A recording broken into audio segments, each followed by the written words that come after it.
Now to other matters. Assailants kidnapped 14 Eritrean asylum seekers in Sudan's eastern Kassala state, and that's according to a source with the United Nations Refugee Agency.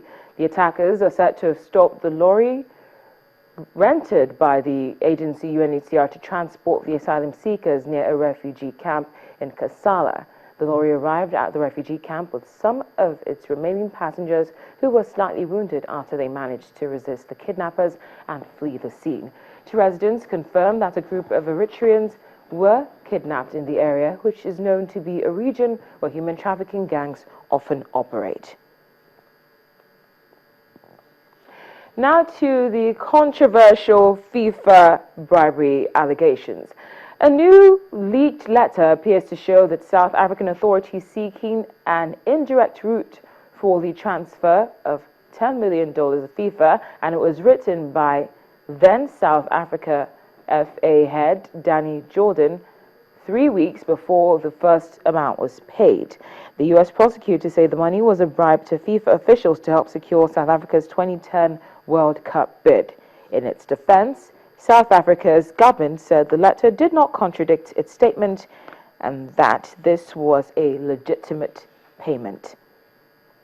Now, the United Nations peacekeeping force in Central African Republic, that's MINUSCA, has begun a probe into claims that one of its peacekeepers sexually abused an underage girl. The allegations follow a UN report documenting the involvement of French and African soldiers in the sexual abuse of young children while on a peacekeeping mission between December 2013 and June 2014. MINUSCA said that the abuse by the peacekeeper allegedly occurred in the country's east and that measures had immediately been put in place to protect the victim in question. The United Nations is already under fire because of its slow response to reports of the abuse by French and African soldiers, which included claims that children were made to perform various sexual acts. It only responded publicly after an article appeared in the British newspaper The Guardian back in April this year. Now, yesterday we brought you reports on the unfortunate petrol station inferno in the Ghanaian capital Accra, which left about 102 people dead. That was at the time that we spoke to Joy News reporter Derek Sam. As things stand right now, we understand the death toll has climbed to 250, and what this incident seems to have done is expose the weakness of Accra's infrastructure, which has failed to keep pace with population growth after years of rapid economic expansion. It is vulnerable to storms that wreak havoc as poor drainage leads to flooding. Ghana is now observing 3 days of national mourning as a result of that sad incident.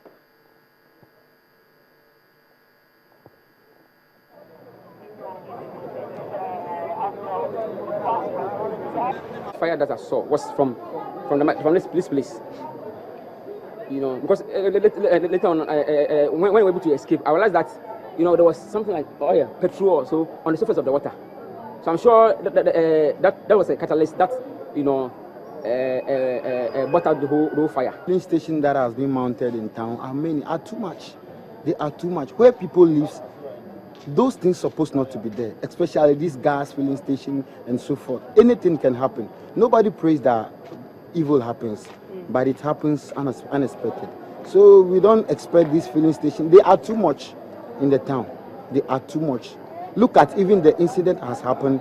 The people are not taken good care of, which is very bad. But the filling station are there for income to the owners. So what is the essence of this filling station in town?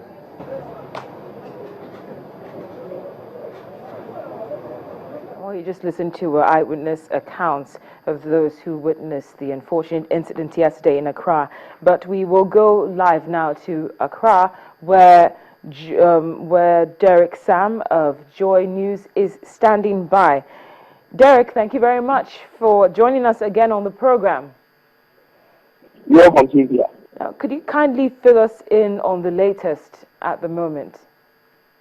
Well, the latest is that 2 more bodies have been retrieved from the Odo River, and that takes the total number of people believed to have died from the flood and fire accidents to 202.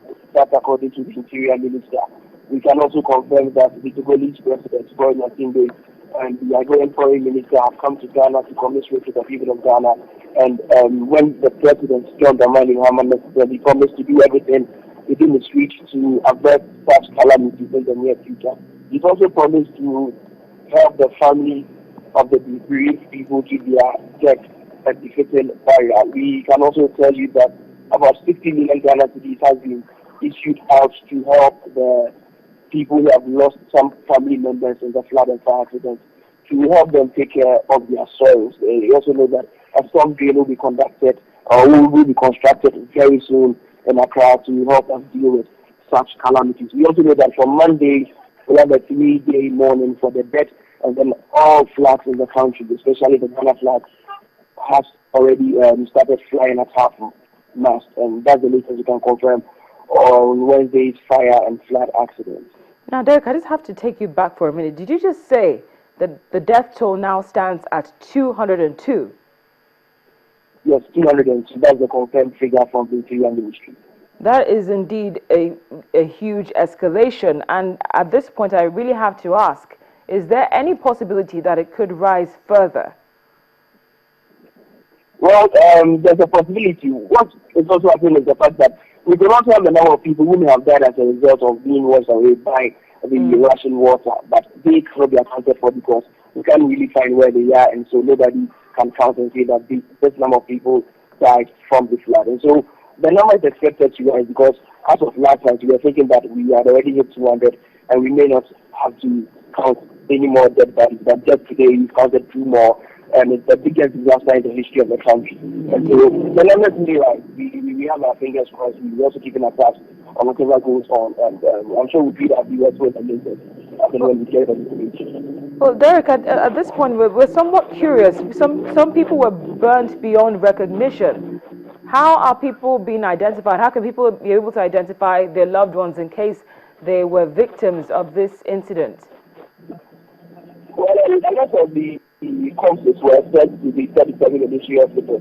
And so if you haven't heard from your family member in a day or two, then you make your way to the hospital facility and then you can help identify the people. But it's still an ongoing process. There are people who are there who are yet to be identified, and as things stand now, when they are not identified by a specified date, I'm sure that the nation will have to give them a mass burial. And so if you haven't seen your family member or heard from him or her in a day or two, you may want to make your way to the 37 Military Hospital to have the identification process that started yesterday. Well, thank you very much, Derek. Unfortunately, the death toll has climbed. Thank you for clearing that up with us. We will definitely be in touch with you. Thank you. Derek Sam is with Joy News in Accra, and unfortunately he has confirmed that the death toll has climbed from 150 to 202 at the moment. Well, it's been almost 2 years since South Sudan descended into chaos, thus becoming a shadow of itself. Many look forward to the day the world's newest country will get back on its feet. As a result, former South Sudanese political detainees did meet with President Salva Kiir in an effort to reunite the ruling party. The senior figures we're talking about in this case were arrested after clashes broke out between rival groups of soldiers in 2013 and were later handed over to Kenya. The world's newest country is dealing with plenty: security threat, hunger and abuse. As a result, mediators are coming together to try to reason with the warring parties of President Salva Kiir and his sacked Deputy Riek Machar, with the hope that they can come to a compromise. As part of efforts to reunify the fractured ranks of South Sudan's ruling SPLM party, South African Vice President Cyril Ramaphosa and a group of visiting African mediators met with President Salva Kiir in the country's capital, Juba, earlier this week. President Kiir also met South Sudanese political opponents who were detained early in the crisis before being allowed to leave for Kenya last year. Of the 10 detained, 5 returned on Monday as an advance party, and the rest are due back on June the 25th. We should not dismiss this process. This process is equally important because what it seeks to do is to go to source. The real source of the problem was the disagreement within the party, and what we intend doing is to unite the party once again, to get the leaders to start talking to one another, to get the party to start functioning in the way that it is meant to function as the party that leads the government here in South Sudan. Peace talks in Ethiopia, sponsored by African states and backed by the United States and other countries, have stalled over how to share power between the rival camps. Mediators have been trying to restart negotiations. John-Luc Jock is the spokesperson for the former detainees. Shame, really. If we see our people, what is happening to our people today, the suffering that our people are facing today, we cannot live with it as leaders. It's a bad mark on us as leaders, and we take collective responsibility for all this that is happening to our people today.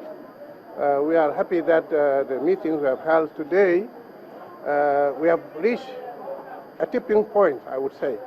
We have reached a tipping point towards peace. Young people living in UN Protection of Civilians area in Juba participated in Sport for Peace tournament on Tuesday. Peace is a big harmony, is a total coming together, so you trust each other. There's a trust among you, among the rest of the community members. That is peace for me.